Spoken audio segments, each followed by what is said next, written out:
వికారాబాద్ జిల్లా పరిగిలో యూరియా కోసం రైతులు ఆందోళన చేపట్టారు. అగ్రోస్ ఫెర్టిలైజర్ షాపును మూసివేసి నిరసన తెలిపారు. గంటల తరబడి ఎదురు చూసినా యూరియా దొరకడం లేదని ఆగ్రహం వ్యక్తం చేశారు. హైదరాబాద్ బీజాపూర్ జాతీయ రహదారిపై రాస్తారోకో చేపట్టారు. రైతుల నిరసనతో భారీగా వాహనాలు నిలిచిపోయాయి. రైతుల ఆందోళనకు మద్దతు బీఆర్ఎస్ నేతలు తెలిపారు. పరిగి మాజీ ఎమ్మెల్యే కొప్పుల మహేష్ రెడ్డి సంఘీభావం ప్రకటించారు.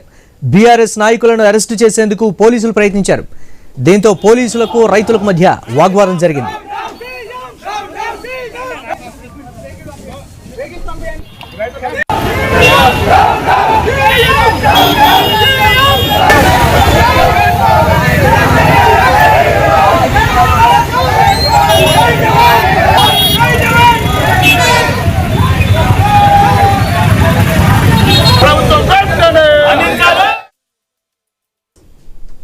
ఇక వికారాబాద్ జిల్లా పరిగిలో యూరియా కోసం రైతుల ఆందోళన చేపట్టారు. అగ్రోస్ ఫెర్టిలైజర్ షాపును మూసివేసి నిరసన తెలిపినటువంటి పరిస్థితి ఉంది. దీనికి సంబంధించి మరిన్ని అప్డేట్స్ మా కరెస్పాండెంట్ ప్రవీణ్ అందిస్తారు. ప్రవీణ్, అక్కడ ఉన్నటువంటి రైతులు ఏం చెప్తున్నారు? అధికారులు ఏమైనా అక్కడికి వచ్చారా?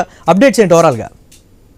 అయితే వికారాబాద్ జిల్లా పరిగిలో యూరియా కోసం రైతులు ఆందోళనకు దిగారు. అదేవిధంగా అగ్రోస్ ఫర్టిలైజర్స్ షాప్ ను మొత్తం త్వరగా మూసివేసి ఉదయం నుండి కూడా వెయిట్ చేస్తున్నటువంటి యొక్క రైతులకు ఆ యొక్క అగ్రోస్ షాప్ ను మొత్తం త్వరగా మూసివేసి అక్కడ ధర్నా కూడా నిర్వహించారు. రాస్తారోకో చేయడం కూడా జరిగింది. అయితే యూరియా దొరకడం లేదంటూ కూడా రైతులు మొత్తం త్వరగా తీవ్రంగా ఆగ్రహం వ్యక్తం చేశారు. అయితే హైదరాబాద్ బీజాపూర్ జాతీయ రహదారి పైన అయితే రహదారి మొత్తం త్వరగా రాస్తారోకో చేశారు. రాస్తారోకో కారణంగా వాహనాలు మొత్తం త్వరగా భారీ సంఖ్యలో వాహనాలు నిలిచిపోయాయి. రైతులకు మద్దతుగా అక్కడ ఉన్నటువంటి బీఆర్ఎస్ నేతలు మొత్తం అయితే పరిగి మాజీ ఎమ్మెల్యే కొప్పుల మహేష్ రెడ్డి కూడా సంఘీభావం తెలపడానికి బీఆర్ఎస్ నేతలు భారీగా రావడం చేత అయితే ఉధృతిగా మారిందని తెలుస్తుంది. బీఆర్ఎస్ నాయకులను కూడా అరెస్ట్ చేయడానికి పోలీసులు ప్రయత్నం చేశారు. అయితే పోలీసులకు అయితే రైతుల మధ్యలో ఇక బీఆర్ఎస్ నాయకుల మధ్య పోలీసుల మధ్య వాగ్వాదం కూడా చోటు చేసుకున్నట్టుగా తెలుస్తుంది. అదేవిధంగా మొత్తం త్వరగా చూసుకుంటే